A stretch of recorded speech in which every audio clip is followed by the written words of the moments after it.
మరి last government ఎందుకు మాట్లాడితే పడతారని అంటారు కదా, ఇది is it correct or not? 27/1/24లో ఆయన 30 days పెరోల్ పెడితే ఆ పెరోల్కి ఇదే ఆఫీసర్స్, అతను చాలా వెరీ గుడ్ పర్సన్ అని చెప్పి ఇదే ఆఫీసర్స్ పెరోల్ శాంక్షన్ చేసి మళ్ళీ ఇంకొక 15 రోజులు ఎక్స్టెన్షన్ చేసుకున్నారు.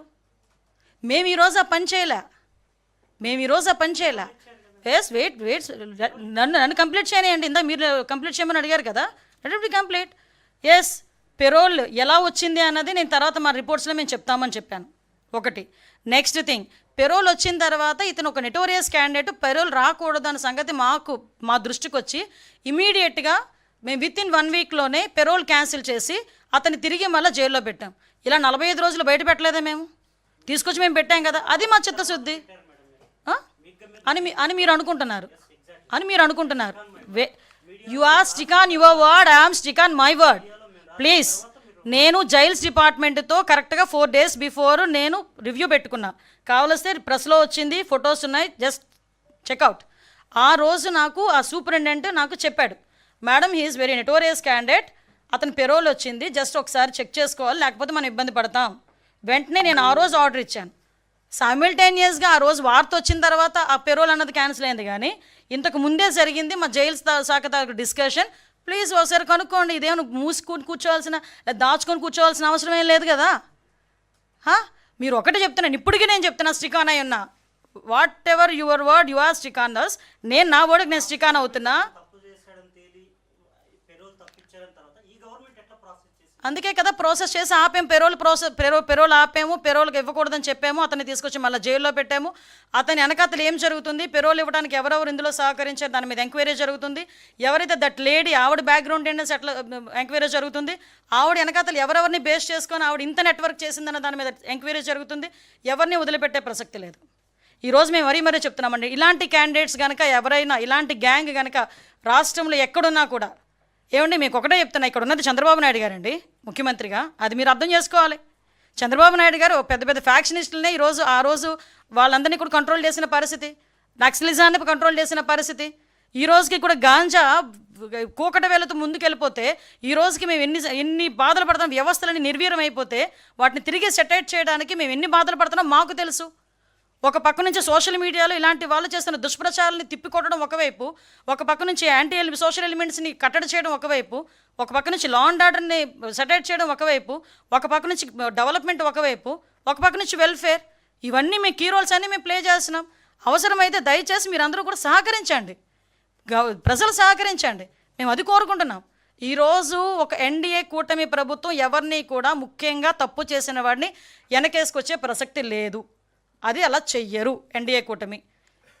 అలా చేసే పరిస్థితి, ఏ పరిస్థితులు ఎవరున్నా కూడా వాళ్ళ మీద చర్యలు తీసుకుంటాం. ఇంతకు మించి ఇంకేం కావాలి?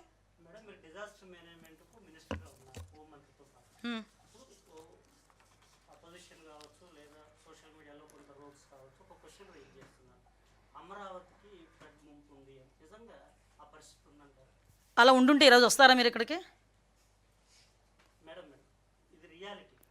Yes, there you are. This is reality.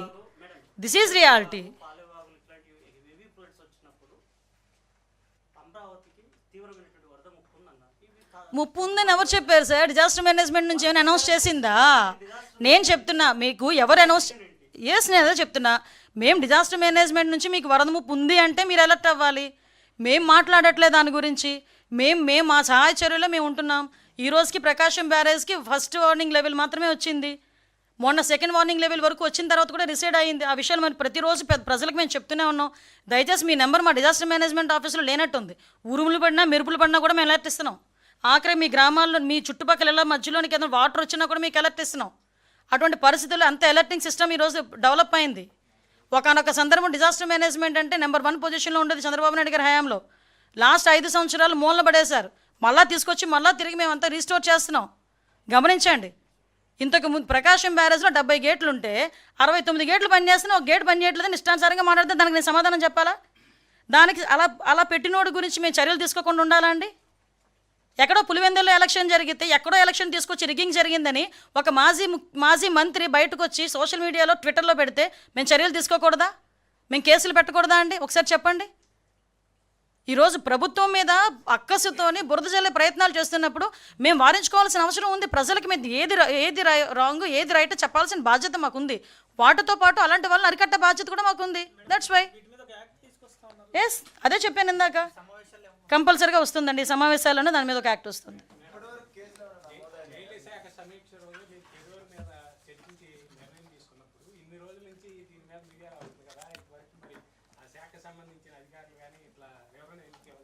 ఎవరు ఇస్తారు వివరణ? ఇస్తే మేము ఇవ్వాలి. కాదండి, ఆ రోజు నిర్ణయం తీసుకున్నాం కాదండి.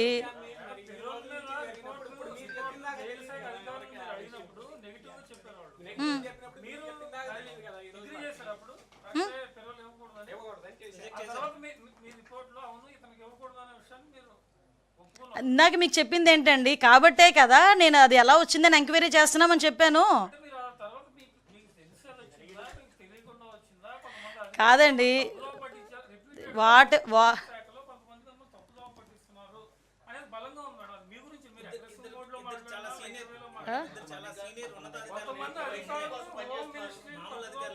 సార్ నేను వినండి, నేను చదువుకున్న వ్యక్తిని. నేను ఈ డిపార్ట్మెంట్ని వచ్చిన దగ్గర నుంచి కూడా నేను నేర్చుకునే పొజిషన్లోనే ఉంటాను. ఎందుకంటే హోంశాఖ అనేది చాలా పెద్ద సబ్జెక్ట్లో చాలా పెద్ద subject, interlink with all departments. So ఆటోమేటిక్గా నేను ఎంత అలర్ట్గా ఉన్నా కొన్ని సందర్భాల్లో ఎవరి వల్లనైనా తప్పు జరిగి ఉండొచ్చు.